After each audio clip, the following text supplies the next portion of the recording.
Buenas tardes, ¿cómo estáis? Bienvenidos a un programa más de Aprendiendo a Vivir. Como siempre, datos importantes. Teléfono de contacto 601-487-113. Recordad que ahí podéis mandar las dudas, comentarios y preguntas sobre los temas que veíamos de martes a viernes, porque ahora ya lo vemos todos los días. Suscribiros al canal si queréis ver algo del contenido que ya hemos subido anteriormente y el que estamos grabando el día de hoy. Y recordad que si lo que queréis es escucharnos por radio, con el enlace newedgefm.es, en cualquier parte del mundo nos podéis seguir y escuchar, que mandamos un abrazo muy cariñoso a toda esa gente de habla hispana que sabemos que nos sigue, que lo agradecemos. Y bueno, dicho esto, vamos hoy a presentar a la invitada especial, que es Paloma Benito Fernández, terapeuta somatoemocional, coach integrativa y especialista en trauma y heridas emocionales. Paloma, bienvenida a un programa más, ¿cómo estás? Pues muy buenas, Santiago. Gracias por invitarme una vez más a tu programa. Yo encantado, además hace falta un programa así donde realmente puedas profundizar en tu especialidad, que es muy interesante. Y precisamente vamos a hablar sobre las personas con alta sensibilidad y trauma de desarrollo, o sea, heridas emocionales de la infancia, ¿no? Así que vamos por partes para que la gente sepa un poco más de esto. ¿Qué son las personas PAS o personas altamente sensibles, Paloma? Sí, las personas altamente sensibles, entre las cuales me incluyo yo, una paz de libro, pues podemos decir que es tal como lo estudió la doctora Aaron en la década de los 90 y se sigue ahora profundizando en ello, pues somos personas que tenemos una serie de características. Se dice que es un rasgo de personalidad, no es una enfermedad, no es una patología y es un rasgo innato. Es decir, lo que la ciencia nos dice es que nacemos ya siendo altamente sensibles, no nos hacemos en el camino, sino que bueno, una característica que tiene como cuatro vertientes. Hay cuatro denominadores comunes que son los que se utilizan para definir a una persona altamente sensible. El primero de ellos es que tenemos una mayor profundidad en el procesamiento de la información. No se nos escapa un detalle. Entonces, Karina Zegers, por ejemplo, dice que es como si nuestra mente fuera un colador con los agujeros muy grandes.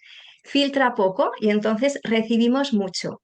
Al recibir tanta información, tantos detalles y tantas sutilezas, ¿qué es lo que nos va a pasar? Segunda característica, una mayor tendencia a la saturación. Nos vamos a saturar con mucha más facilidad que otra persona que tenga una sensibilidad media. Y entonces ahí vamos a necesitar muchos más tiempos de descanso y como respetar nuestros ritmos, ¿no? Otra característica también, que esta es la más delicada, es que tenemos una gran tendencia a la desregulación emocional. Somos muy emocionales, somos muy empáticos o empáticas, pero también hay una mayor tendencia a esa desregulación del sistema nervioso. Y la cuarta característica sería también que hay una hipersensibilidad sensorial, que nos afectan más las luces fuertes, las texturas a lo mejor más desagradables, los sonidos muy fuertes, los gritos, los chillidos. Entonces, estas son las características que se han ido estudiando y que definen un poco a una persona altamente sensible. Ok, pero ahora, ¿todas las personas altamente sensibles son paz? ¿O hay personas muy sensibles que no lo son? O sea, ¿cómo diferencias a alguien que es muy sensible pero que no es paz? ¿O un paz Ujú. que dices del libro?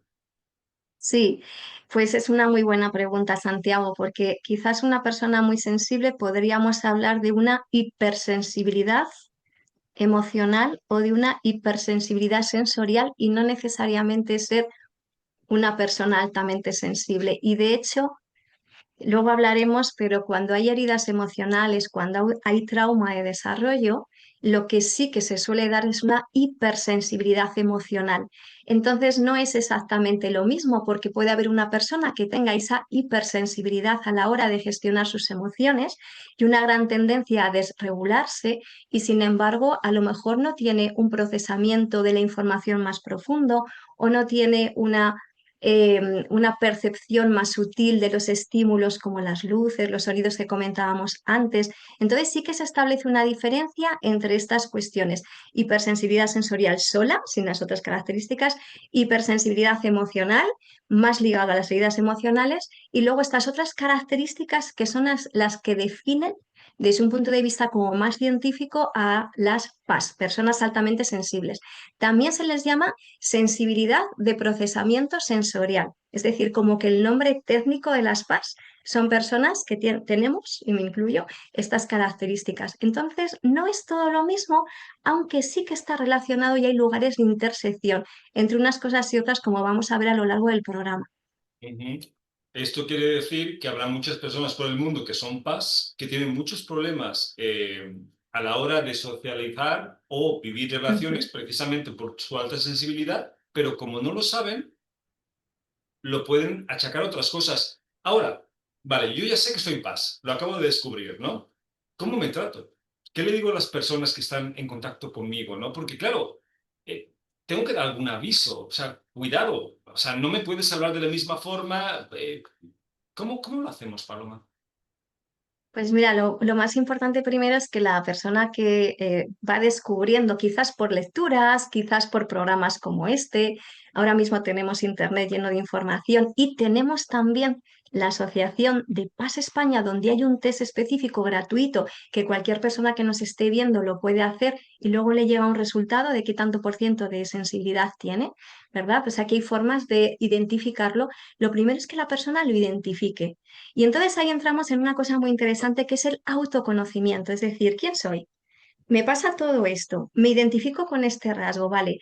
Puedo estar luchando contra ello, lo cual me va a generar muchísimo sufrimiento y voy a querer ser diferente a lo que soy, o puedo decir, vale, pues esto es lo que soy, con estas características he nacido, esta es la vida que tengo y voy a ver cómo puedo manejarlas.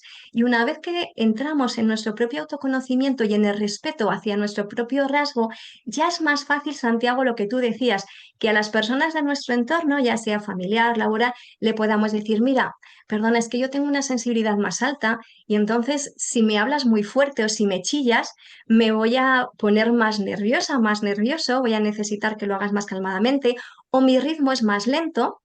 Y le puedes decir a tu jefe o a tu jefa, no me pidas tantas cosas en tan poco tiempo porque yo tengo esta característica de personalidad y entonces necesito hacer las cosas de una manera más dosificada o necesito más tiempo para desempeñar esta tarea o soy mejor en este, funciono mejor en este puesto de trabajo que en este. Incluso fíjate, yendo a los médicos, ahora mismo se están haciendo estudios que nos demuestran que las propias dosis de medicación en las personas altamente sensibles no son las mismas que en otro perfil más de una sensibilidad más estándar. Entonces, a lo mejor estaría muy bien, todavía esto es un sueño, que nos pudieran dosificar esas cantidades, por ejemplo, de medicina, porque a nosotros nos van a hacer más efecto con menos cantidad, por ejemplo, ¿no?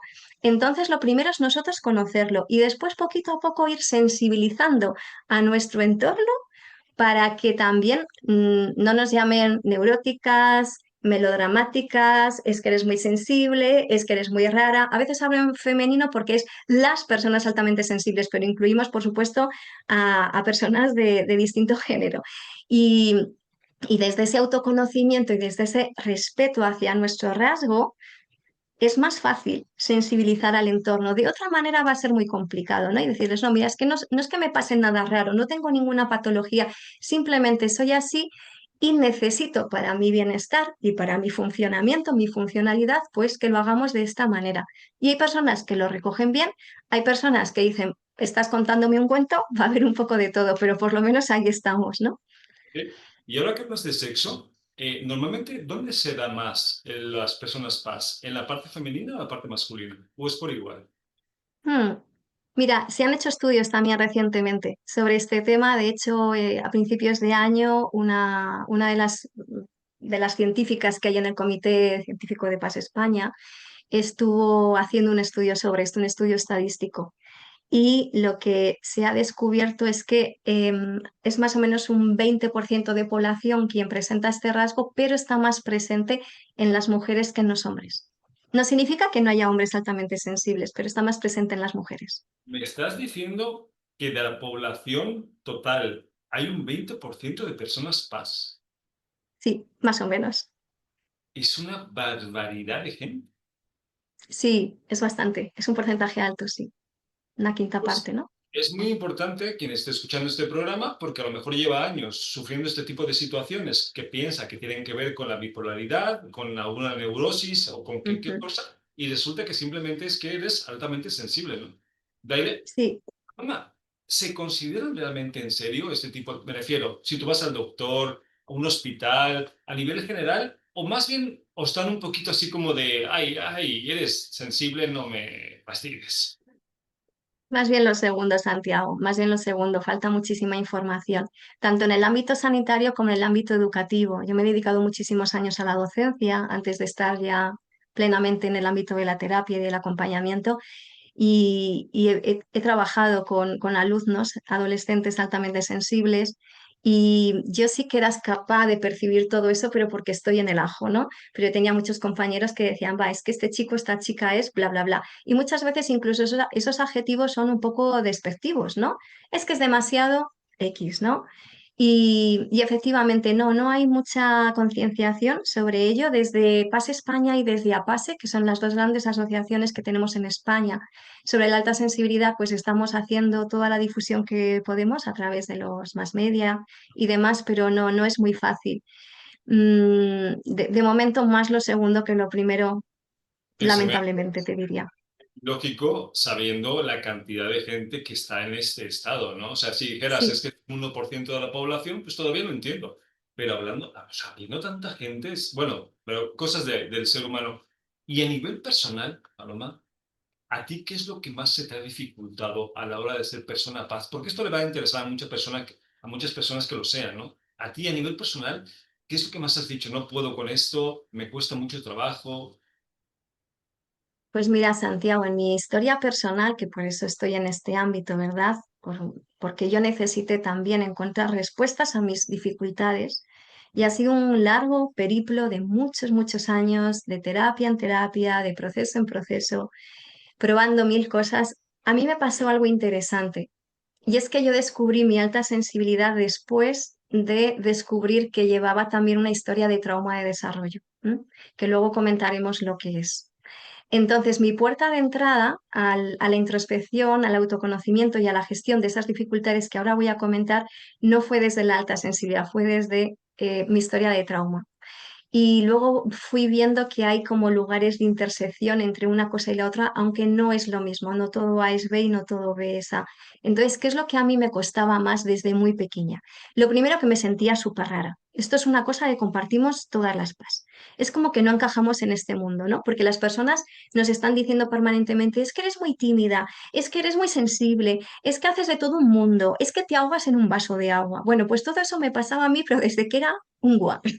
Una niña muy, muy, muy pequeña. Me daba cuenta de muchas cosas, pero yo veía que a mí no me entendían, ¿no? Entonces lo primero con lo que tuve que lidiar fue esto y decir, bueno, ¿y por qué nadie me entiende? ¿Y por qué a mí me afecta todo más? En ese afectar todo más, ¿qué ocurría? Pues que yo entraba en unos cuadros de estrés y de ansiedad impresionantes. De hecho, este ha sido mi gran caballo de batalla. Y esto ya llegó un momento en el que incluso me empezó a producir somatización. ¿Qué tipo de somatización? Pues problemas digestivos, dificultades para dormir, dolores de cabeza, nerviosismo permanente, las contracturas musculares, ¿vale? Todo esto, ¿no? Que estás como en alerta, así como que tu estado, mi estado interno el sistema nervioso no podía estar en calma, estaba siempre como en alerta. Entonces esto hizo que tuviera varios cuadros de estrés y ansiedad que me diagnosticaron desde lo que es la medicina convencional. Esto además conllevó periodos de baja laboral también, en un ambiente que era muy intenso y muy estresante.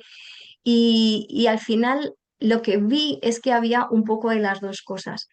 Y otra cosa que también a mí me pasaba, ahora ya cada vez menos, por supuesto, es que esto me producía dificultades también a la hora de, primero, de regular mis emociones, mucha tendencia sobre todo a la tristeza, ¿no? Me bajaba muchísimo la energía, pero podría ser la rabia, podría ser la frustración, es decir, como mucha tendencia a que las emociones me inundaran y yo no supiera gestionarlas. Y después otra cosa era en la interrelación con los otros, muy susceptible, ¿no? Cualquier cosa que me decían me afectaba mucho. El pensamiento rumiativo, ¿por qué me habrán dicho esto? ¿Y qué querrá decir? ¿Y será que a esta persona no le gustó? ¿Y será que tendría que haber hecho mejor las cosas? Y entonces desarrollamos como una especie de crítica interna muy fuerte, de un afán de perfeccionismo para ser aceptados, reconocidos y valorados por los demás y que no nos rechacen y no nos abandonen. Y todo esto yo lo he vivido en primera persona y la verdad es que después de muchos, muchos años de mucho trabajo personal y de mucha terapia, puedo decir que ahora tengo un altísimo grado de funcionalidad en la vida y de regulación interna, pero que son caballos de batalla con las que nos encontramos, te voy a decir que sí. Ujú. Y para terminar con el tema del PAS y pasar al tema de las heridas emocionales, ¿qué sería lo que recomendarías evitar a toda costa cuando eres persona PAS? Pues mira, evitar a toda costa el estar en ambientes estresantes. Estresantes tanto por los estímulos humanos como por los estímulos sensoriales. Entonces, regular mucho cuánta exposición tengo en el mundo y cuánto tiempo me dedico a mi propio autocuidado, a estar tranquila, relajada en un espacio de confianza y de seguridad. Entonces, esos espacios estresantes pueden ser laborales y entonces ahí vas a necesitar ir regulando tiempos para ti, para salir de esos espacios y tomarte ese tiempito de descanso y de parada, muy importante, pero también pueden ser familiares. Mucha celebración, mucha gente no suele ser lo que más nos atraiga. Y eso no tiene que ver con que seamos más introvertidos o más extrovertidos, como es mi caso, sino que depende de que nos saturamos, nos abrumamos y nos agotamos. Entonces, regular mucho toda esa saturación externa y tener esos momentos de intimidad, de descanso, de estar contigo mismo en un ambiente relajado. Y luego, por ejemplo, el tema de las sustancias, pues el café, todos los excitantes nos afectan muchísimo más. Entonces, si ya de por sí hay una cierta tendencia a que la adrenalina esté más alta, porque se ha visto que a nivel cerebral, en los estudios que han hecho, neurotransmisores como la serotonina o la dopamina funcionan de una manera un poco diferente y hay áreas cerebrales que se activan más, pues todo esto hace que si además ingieres sustancias más excitantes, pues acabe subiéndote por las paredes. Entonces, esto también habría que evitarlo. Y en muchas personas, a mí esto me ha pasado el tema auditivo, ¿no? Yo he necesitado incluso en ocasiones, en ambientes muy, muy ruidosos, el usar tapones para ir regulando un poco también el ruido, porque yo notaba, por ejemplo, y esto lo he visto también en muchas PAS, que el ruido de continuo, no un ratito, sino de continuo, por lo que sea, ¿no? Porque te toca en el trabajo a lo mejor estar sometido a ruido, pues a lo mejor llevar tapones y cosas así que te puedan ayudar para igual que el sistema nervioso no se descontrole mucho. Ok. Entonces, estas son las cosas que creo que habría que tener en cuenta, respetar mucho los tiempos. Pues importante lo que estás comentando por esta cantidad de gente que tiene esta situación. Ahora, vamos con el tema de las heridas emocionales de la infancia. Para mucha gente esto de las heridas emocionales les suena a bla, bla, bla, el niño interior Mm. y todo esto. Pero ¿qué son y por qué son tan importantes, Paloma? Sí, pues mira, el tema de las heridas emocionales, que también se conoce con el nombre de trauma relacional o trauma de desarrollo, tiene distintos nombres, tiene que ver con, no es tampoco una patología ni una enfermedad, sino es una experiencia humana. Es una respuesta que se produce sobre todo en nuestro sistema intrapsíquico, en nuestro sistema nervioso, ante una situación que vivimos en un momento determinado o de forma repetitiva a lo largo de la vida que nos está abrumando, para lo cual no tenemos en ese momento mecanismos de afrontamiento que lo permitan integrar y neuroprocesar. Entonces, a veces se piensa en el trauma, y esto sí que quiero recalcarlo mucho, como en un gran evento, una gran catástrofe, un gran daño, una cosa bestial, ya sea, eh, pues por ejemplo, un maltrato, un abuso, eh, un accidente, una catástrofe natural. Pensamos a veces en cosas gigantescas y entonces decimos, ah, pues yo no he vivido nada de todo eso, yo no tengo nada que ver con esto de las vidas emocionales o el trauma. Y sin embargo, lo que se va descubriendo poco a poco es que nuestro propio estilo de crianza, que muchas veces ha sido acumulativo y no suficientemente bueno, negligente a nuestras necesidades emocionales y más si somos niños altamente sensibles, es decir, esto viene de nuestra infancia, pues va dejando una serie de secuelas. Es decir, vivimos momentos donde nos sentimos, que no significa que sea así, sino cómo lo percibimos nosotros. Momentos donde nos sentimos incomprendidos, momentos donde nuestras necesidades sentimos que no son atendidas, momentos donde nos sentimos rechazados, momentos donde sentimos que papá y mamá no nos hacen suficiente caso. Bueno, pues todo esto que hasta ahora no se le daba mucha importancia, lo que se ha visto es que va dejando una secuela en nosotros y eso va produciendo luego una serie de efectos. ¿Y dónde está eso? Eso no está en la parte neocortical, eso no está en nuestra razón, en nuestra conciencia, eso ha quedado almacenado en nuestro cuerpo, es decir, el trauma es un grito silenciado en el cuerpo, que dice mi querido maestro Mario Salvador. Entonces ha habido grandes científicos en estos últimos años, bueno, a lo largo de todo el siglo XX, pero sobre todo en los últimos años, que se está hablando de esto, el trauma de apego, el vínculo de apego, y eso tiene que ver con nuestro estilo de crianza. Entonces yo lo que voy viendo en la consulta cuando acompaño a las personas porque vienen con distintas dificultades, ya sea de autorregulación o ya sea de interrelación, es que a poquito que escarbemos, sí que solemos encontrar que ha habido esas heridas. ¿Y qué heridas son? Herida de abandono, lo estudiaba, hay distintos estudiosos de esto, ¿no? Pero herida de abandono, herida de traición, de rechazo, de injusticia, de humillación. Hay más, pero estas son como las más importantes. Y entonces a lo mejor la persona te viene, es que yo tengo una autoestima muy bajita, es que me afecta todo mucho, es que cualquier cosa que me dicen me hace daño. Y cuando escarbamos un poquito vemos que esto ya sucedió antes, ¿no? Y eso no es porque papá y mamá no lo hicieran bien ni tuvieran una mala voluntad, sino simplemente porque el mundo emocional hace unos años era un gran desconocido y nuestros ancestros lo han hecho lo mejor que han podido y sabido. Y es ahora donde tenemos esa sensibilidad hacia lo emocional, pero hace años no. Entonces van dejando como esas huellas, ¿no? Y eso es lo que se conoce como heridas emocionales o como trauma de desarrollo. Y en las personas altamente sensibles, casi siempre hay en algún grado algo de esto. E insisto, no es una enfermedad, no es una patología, es una experiencia humana. Gabor Mate, otro gran experto en trauma, nos dice eso, que es una experiencia humana.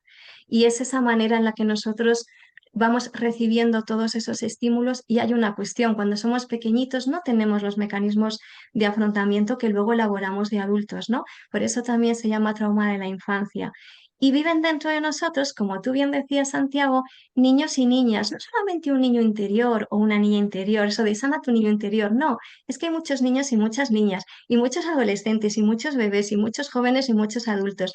Entonces, lo que vamos haciendo luego para que esto se pueda integrar es visitar todo esto desde la edad adulta y ver cómo esto quedó en el cuerpo, cómo quedó en nuestro cerebro profundo y cómo lo vamos a notar por las sensaciones y por las emociones. Porque si fuera tan sencillo como identificarlo y decir, ah, yo ya sé que de pequeñito pues viví esta situación de forma reiterada. Pues mi mamá y mi papá, por ejemplo, tenían que trabajar todo el día y entonces pues yo iba de canguro en canguro. Es un ejemplo. Si fuera tan sencillo como saberlo, es decir, pues ya lo sé, ya lo conozco, estoy libre de ello, pero no ocurre así. Muchas veces todo eso deja una secuela y entonces hay una activación interna, unas sensaciones incómodas que sientes en la garganta, en el pecho, en el estómago o en la emoción, que cualquier cosa que me dicen es que me pongo a llorar, etcétera, etcétera. Entonces tiene que ver con este tema, que es algo como muy fisiológico, no es algo cognitivo y esto es importante. Y eso hay que trabajarlo luego pues en terapia, en los procesos de acompañamiento. Por eso yo digo que soy somatoemocional o es que estoy en esa línea porque es así. Ahora contaré un poco también cómo lo suelo abordar, pero entrando en la memoria somática, la memoria que ha quedado en el cuerpo. Claro, es que algo que pasa con estas heridas es que a veces están tan ocultas en el inconsciente que no sabemos que están, ¿no? Que es ahí donde tú estás Exacto. diciendo cómo podemos identificarlas, porque hay gente que yo creo que casi todos las llevamos, pero las tapamos tanto, o fue en una estadía tan corta, temprana, en edad, que no alcanzamos a saber que están ahí, pero que sí nos están afectando. Pues ya que estabas diciendo esto de cómo abordarlas, Paloma, pues es buen momento para dar algunas herramientas antes de que te presentes y nos digas bien cómo haces. Sí, pues lo primero es cuando por nosotros mismos podemos regularnos y seguir adelante, pues estar en esa dimensión observadora de qué me pasa con lo que me pasa, ¿no? ¿Quién soy yo ante todo esto? y no mirar hacia otro lado, sino tomar conciencia de lo que nos está ocurriendo. Como esto no siempre es fácil, pues a veces necesitamos un proceso de acompañamiento ya más profesional. Y no va, como decía, no es suficiente con saberlo, sino que hay que entrar en la sensación sentida y ver qué arroja el cuerpo, porque esos recuerdos, como tú bien decías, muchas veces o mayoritariamente están en el inconsciente. Entonces, precisamente es inconsciente. Hay técnicas que nos pueden ayudar mucho. Aparte de conectar con esa sensación sentida, yo trabajo con Brain Spotting, que también estoy en la Asociación Ibérica de Brain Spotting, y trabajamos también con el punto de la mirada, porque es un acceso directo al sistema límbico. Entonces, no va por la narración, no va por cuento y cuento y cuento lo que me pasa, pero no lo resuelvo, porque la activación que sigo sintiendo es la misma ante determinadas situaciones o estímulos. Entonces, lo primero es esa toma de conciencia, el poder ir poco a poco entrando en esas sensaciones, en esas heridas para irlas sanando. Esto para mí sería fundamental. Y a veces de la mano de alguien, no, porque hay una cosa, nos traumatizamos en soledad porque lo que ocurre en esos eventos es que no ha habido esa comprensión, esa acogida, ese mimo por parte de una figura adulta. Entonces nos traumatizamos en soledad y nos curamos en compañía. ¿En compañía de quién? De una persona o de unas personas suficientemente respetuosas, empáticas, compasivas y amables con nuestra historia. Si eso lo tenemos en nuestro entorno de amigos o de familia, fantástico, porque va a ser el primer recurso, no estar solo, no quedarte tú solo, sola con aquello que te pasa, estar bien acompañado, relaciones suficientemente nutritivas. Y muchas veces con esto no es necesario acudir a un profesional, porque ya con este entorno que tienes respetuoso, compasivo y amable, desde una escucha activa y sin juicio, que no es nada sencillo, tienen que haber hecho un trabajo personal también para ello, pues es suficiente. Y luego poder estar como en grupos donde hay ahora, bueno, pues círculos de mujeres, círculos de hombres, y grupos de desarrollo personal, donde nos ayuden a poder contar lo que nos pasa, donde nos escuchen desde ese lugar no crítico y del no juicio, donde nos ayuden también a normalizar todo aquello que estamos viviendo y donde poco a poco se vaya sanando. Y luego el contacto con la naturaleza, súper importante, porque es un gran regulador del sistema nervioso. Otra cosa que me parece importante en esta conexión interna, pues es todo lo que tiene que ver con el mindfulness, con la meditación, con el yoga, con el qigong, con todas estas actividades donde nos permite parar y observar y no ir en piloto automático. Todas estas cosas pueden ser de gran ayuda para poder regularnos. Ok, sí, sí, de forma normal, el grupo social del que te rodeas es importante. Para las personas paz es más Sí. importante, ¿no? Porque yo me imagino una persona paz con personas que sean agresivas, que hablen muy fuerte, o sea, sería caótico, ¿no? Sería complicadísimo. Paloma, y antes de despedir el programa, la gente que le interese todo lo que estás haciendo, tus herramientas, ya sea por un lado o por el otro, ¿dónde te gustaría que te contactaran? ¿Cómo los trabajas? Me refiero a online, presencial. Sí, pues mira, yo ahora mismo estoy haciendo dos cosas. Por una parte, acompañamiento individual, tanto en formato presencial estoy concretamente en Alcalá de Henares, en la Comunidad de Madrid, y también en formato online, porque además el tipo de terapia que yo hago funciona súper bien online. Entonces ahí pues es por videoconferencia, ¿verdad? Trabajo con personas adultas principalmente y este sería en un formato individual y luego estoy preparando talleres. Ahora en septiembre voy a lanzar un taller sobre duelo y que como la mayor parte de la gente que está conmigo son personas altamente sensibles, pues aunque no es un taller de duelo especial para paz, pero realmente la mayoría de la gente que va a asistir, que va a ser en formato online, pues va a ser con esta sensibilidad, ¿verdad? Entonces voy haciendo también talleres grupales, llevo muchos años haciendo ya esto, a veces en formato presencial y a veces en formato online. ¿Y dónde me pueden encontrar? Pues yo estoy en PAS España, que es la Fundación PAS España de Profesionales de la Alta Sensibilidad, estoy en el directorio de profesionales. Ahí también aparece mi número de teléfono y me pueden contactar y aparece mi email. Y luego estoy en la Asociación Ibérica de la Terapia Brain Spotting, que es una de las terapias más punteras en el neuroprocesamiento de las heridas emocionales y desde el trauma, desde una perspectiva somatoemocional. Ahí también me pueden encontrar. Y luego en mis redes sociales, en Instagram mi canal es tucerebrosensible.pas. Y en LinkedIn es por mi nombre, Paloma Benito Fernández. Y ahí también aparece mi teléfono de contacto y aparece mi email, con lo cual pues se pueden poner en contacto conmigo muy fácilmente.